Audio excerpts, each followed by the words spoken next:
Howdy folks, Jambareeqi here, and today I went to go and see Ghost in the Shell, a live-action remake of the 1995 anime movie which was based on a manga. This film is set in a future where cybernetic enhancements are possible, and we follow a cyborg called the Major and her partner Bateau going on a mission to find out the identity of a hacker and where he could be. Oh, completely sorry, still trying to wake up after watching this snore fest of a movie. This movie is so boring. It's so flat, so dull, so tedious, so tiresome. The movie is either one of two things. Firstly, it can be a live-action reenactment of the 1995 anime movie. And to be honest, when I saw these scenes, I wasn't sure how I was supposed to react. Well done. You took a scene I recognise from a film I love and turned it into live action with CGI elements. Do you want a cookie? It's really redundant, and you can tell that the filmmakers were just pandering to Ghost in the Shell fans and nothing more. It just begs the question, what's the point? It's really gimmicky to rely on the novelty of, hey look, we've made that film you love into live action, shot for shot.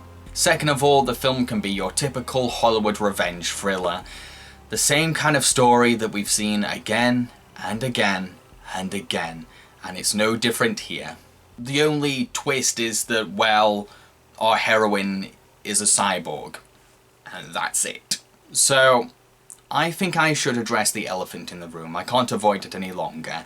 Is this film an example of whitewashing? For those of you who don't know, there's a lot of controversy about casting Scarlett Johansson in the role of the Major. Personally, I find it to be a grey area, and I'm not too sure myself. I've not made a conclusive verdict yet. I can see it from both sides. On the one hand, yes, you could see it as a missed opportunity for casting an Asian American actress in a leading role. We do need more Asian visibility in Hollywood for more Asian Americans to relate to. But on the other hand, the original creator of the anime movie and the original creator of the manga say that this casting is fine, because the Major is not supposed to be defined as Japanese. She's not really got a distinct nationality, so they're cool with it. I don't know. Like I said, I see it as a grey area and I'm just not certain yet. But I don't think we should tell people accusing the film of whitewashing to shut up. That's very non-constructive. I do think that these are the kinds of questions we should bring up in film.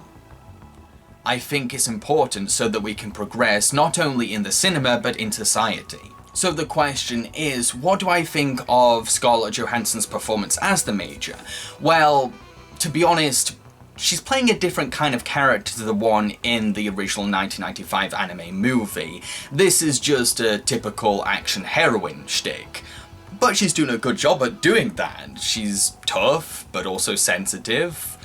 And yeah, she's fine. She's not awful, but she's also not mesmerising to watch. To be frank, I'm more impressed with how the film handled the character of Bateau. I think he's really badass, and I love how they handled his cybernetic eyes to help him to see in X-ray and infrared.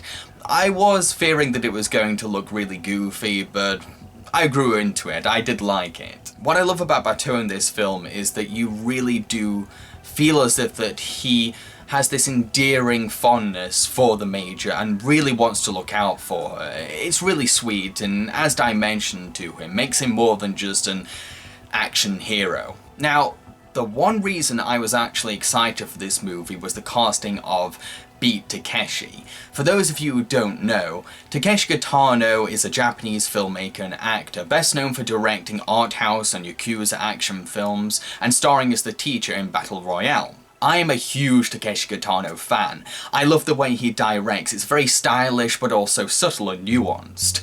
And I love his style of acting. It's dry and deadpan, but kind of cool and funny at the same time. But this film wastes him for the most part. Here's the problem.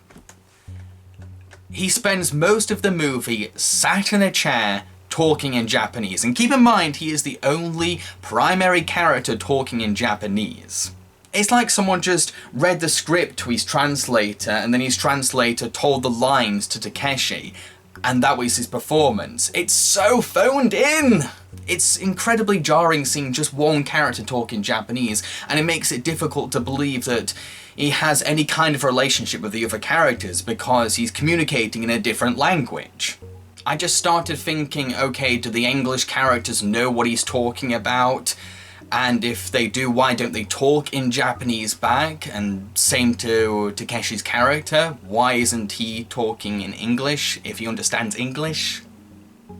But once Takeshi's character finally gets up off his arse and takes action, that's when the movie takes advantage of their Takeshi Kitano.